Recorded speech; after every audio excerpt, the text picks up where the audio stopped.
All right, let's get right into it. There's a new name sparkling on the IPO scene, and it's PNGS Reva Diamond Jewelry. So today, we are going to break down their upcoming offering. We'll look at the numbers, the story, and of course, the potential risks. And you know, that really is the big question, isn't it? With any new public offering, especially in a classic sector like jewelry, you've got to look past the shine. We're here to figure out if the fundamentals are as brilliant as the diamonds they're selling. So here's our game plan. We'll start by getting to know the company, then we'll crack open the books to check out their financial health. After that, we'll see why they're going public, what the red flags are, how they stack up against the competition, and finally, we'll pull it all together for your final takeaway. Okay, first things first. Let's meet the company that's creating all this buzz. Who exactly is PNGS Reva? So they operate under the brand name Reva, and their focus is on diamond-studded jewelry, set in gold and platinum. They've built up a pretty solid footprint with 34 stores, mostly in western and southern India. But here's the key thing you need to know. The name behind the brand is the Gadil family, who you might recognize from the very established PN Gadil & Sons. So this isn't some brand new startup, it's a new venture with a serious legacy behind it. All right, let's move on. It's time to open up that jewelry box and see what the numbers are really telling us. The very first number that just jumps off the page is a big one, 23%. So what on earth does that mean?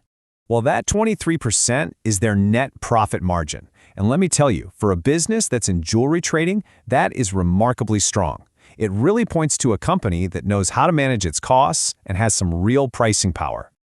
And they're not just profitable, they are growing. Just look at this. Revenue climbed from just under 200 crores to over 258 crores in just a couple of years. That pencils out to a compound annual growth rate of almost 14%. That's solid, steady expansion right there. And if we dig just a little deeper, the overall financial picture looks pretty robust. Their net worth just recently turned positive, which is a fantastic sign of stability. Profit after tax is growing nicely, and their debt-to-equity ratio is under 1, which is generally considered a really manageable level. So far, things are looking pretty polished. So, if the financials are this strong, why go public?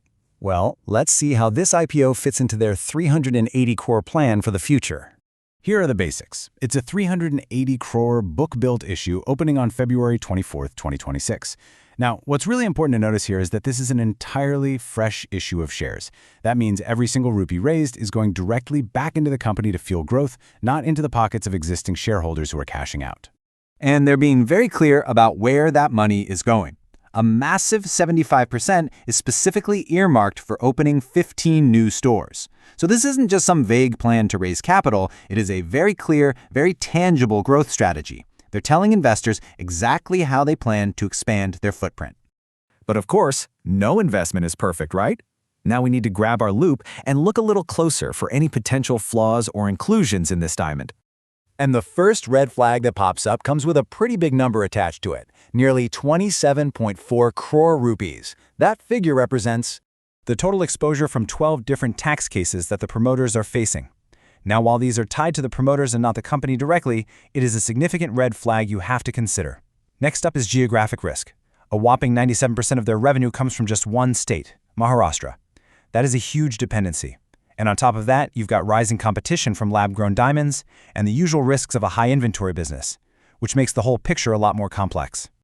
So, keeping all those strengths and weaknesses in mind, how does PNGS Reva actually compare to its competitors on the stock market? And what's the initial reaction been like?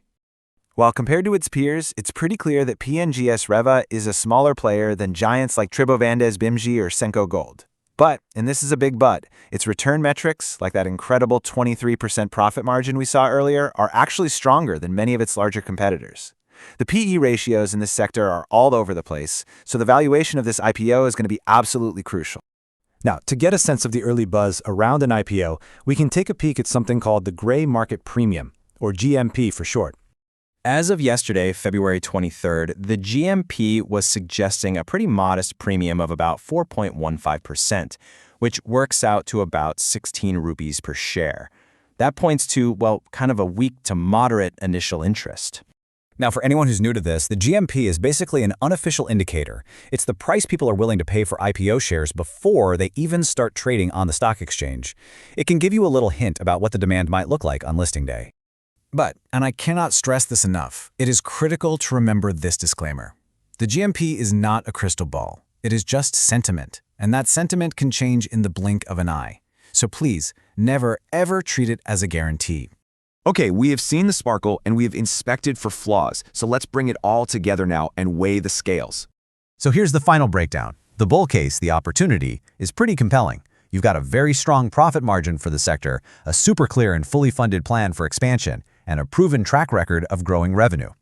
But on the other side, the bear case, the risks, are equally serious. You've got that significant tax litigation hanging over the promoters, a heavy reliance on a single market, and of course, increasing competition.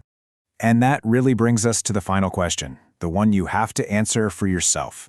You have a business with truly impressive profitability and a clear path forward, set against a backdrop of some notable promoter-related risks and market concentration. For you, which side of that scale tips the balance?